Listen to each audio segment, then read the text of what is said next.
Hello and welcome to June's issue of the story behind the photo for the Staffordshire Moorlands calendar 2023.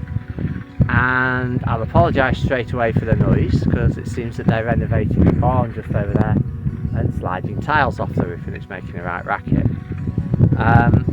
Behind me you can see the site of the photo that is June's photo, and I'm going to take you on a little walk that took this photo in and a couple of others from previous years. I normally go out 4 or 5 times a month with my camera trying to shoot for the calendar, and maybe once I will get a decent picture good enough for the calendar. And on the day that this picture was taken behind me, I actually took 2 more that were good enough to go into calendars, which is very unusual, so I thought I would take you on that journey.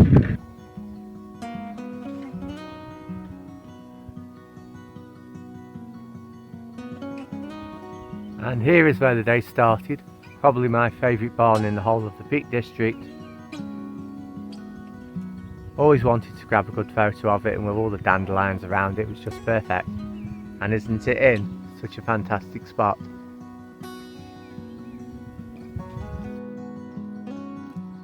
This little parking spot at the end of Beresford Dale is the start of many an adventure. Lots of walks that we do quite frequently start from here, and a lot of the pictures that have been in the calendar over the years have been taken on walks starting from here. It's a lovely little spot. This water's a little deeper than normal.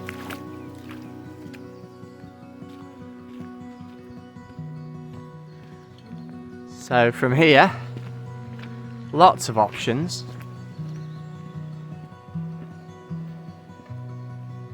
You can head down Beresford Dale, down there, and after walking through the dale and a couple of fields, you come to Hartington.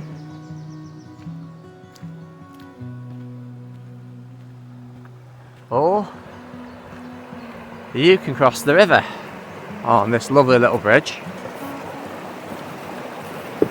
and head off down Wolfscott Dale.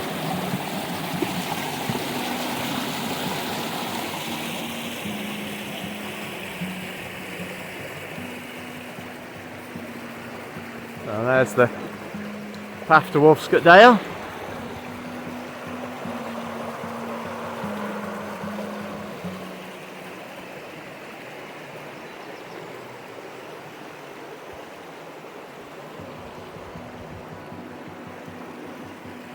Can't really get much better start to a walk, really. It's lovely in any weather.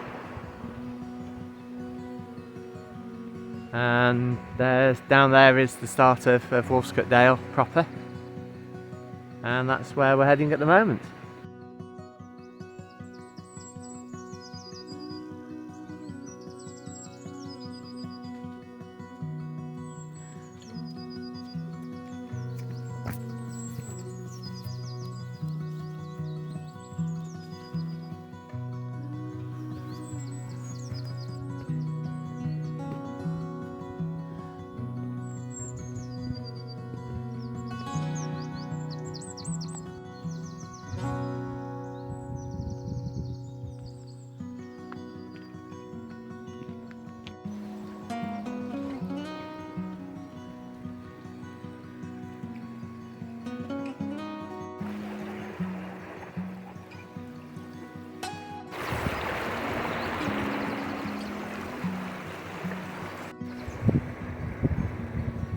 Welcome to Wolfscott Dale. Probably one of my favourite walks in the Peak District. Now I know the calendar is called the Staffordshire Moorlands calendar, but technically I'm in Derbyshire at the moment, although most of what you can see is Staffordshire on the other side of the river.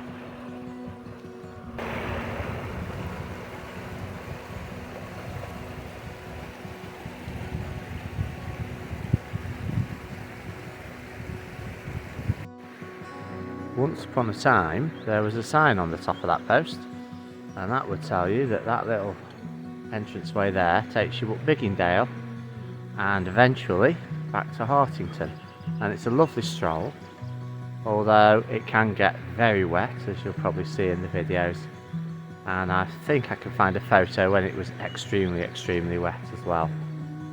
But it's a lovely walk on a summer's day.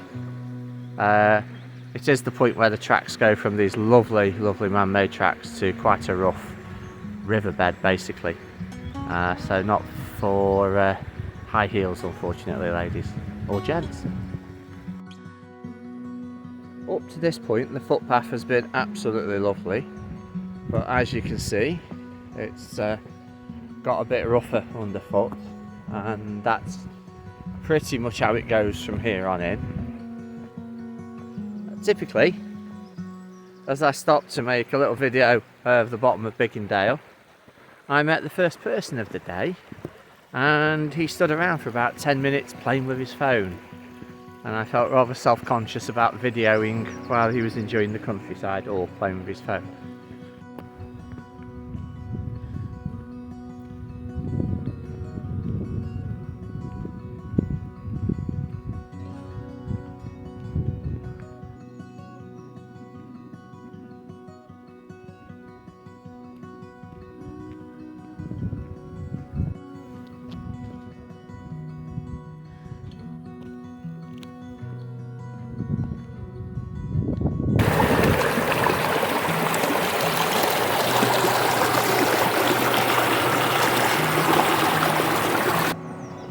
This is where Wolfscotdale and me part company. I'm off over that bridge, and unfortunately up that steep path right the way up there. This path carries on to the end of Wolfscotdale, and then if you trot down the road you end up in Milldale or Millersdale. I'll have to check that one for you. And there is another path off there that runs up that way, and I'll need to check where that one goes as well for you.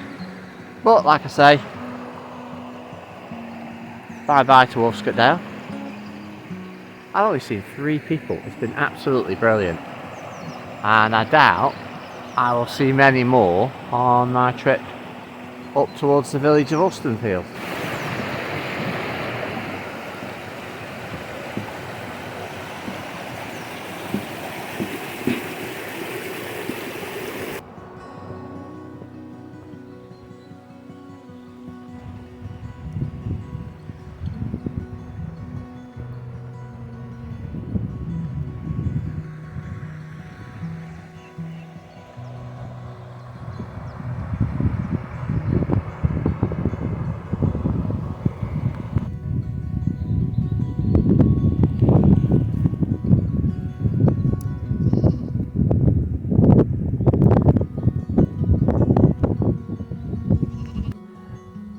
Well, that's the bulk of the climb over.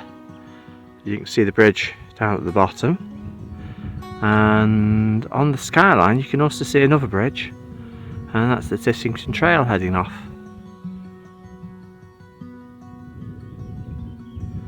For me, I'm heading this way, over that stile and out towards Ulstonfields.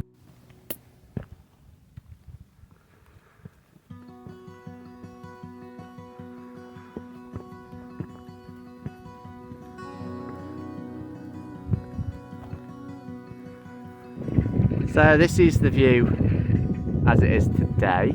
So where are we? Sort of mid-April at the moment. And there you can see, I don't know if you can see it in the video, but I think that is a hare in the field. I'll try and highlight it. It does look like a hare running across the field. That's the second one I've seen this morning. Ah, that's cool. Anyway. So this is the spot I took the photo from. The photo was taken in June, so it looks a lot prettier than it does now. And as I said earlier, there's a building site going on just behind me. They're renovating that lawn there. It's a lovely spot. Like I said, just outside the village of Woolstonfields. Pity about this field not being very green. I'm sure it will be in a month or so. And I will carry on the stroll. While videoing in the middle of a building site, I'll put the photo up as it appeared in the calendar, but oh, it's all changed here, isn't it? I won't film the guys working, but yeah. So, I much prefer it how I photographed it, but I'm sure it'd be nice when they're finished. That is the end of the track that started all the way down at Woolstonfields. And this is the road into the village. Unfortunately, I'm too early for the pub.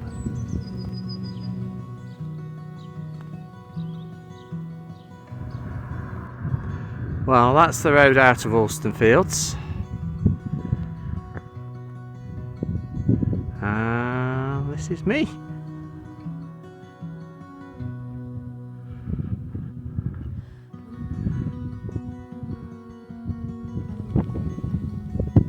Well, this stile is a little tighter than the rest, and I have just got back off a cruise, so I'm a bit bigger than I normally am. I should fit through it. And then it's a trot across the field and drop down into the valley and back to the car. Just coming to, well, nearly the end of the walk. My route now takes me down by that wall, going off to the left and into a farmyard, and then there's a track that runs across the bottom of the valley, running to the right across the picture that you can't see. It skirts the big green field with the tree in it to the right of the tree, and then runs back towards the big house you can see. And my car is parked just below that big house. I hope you've enjoyed the video. If you do, just click the thumbs up button, and also subscribe if you like, and then you'll be notified when there are new videos out. And it's been a lovely walk. I really enjoy doing these. I've seen about a dozen people actually on the walk, a few more in the village, but that was to be expected. But for the most part, I've had this lovely little corner of Staffordshire Moorlands all to myself, and it's been brilliant. Bye bye.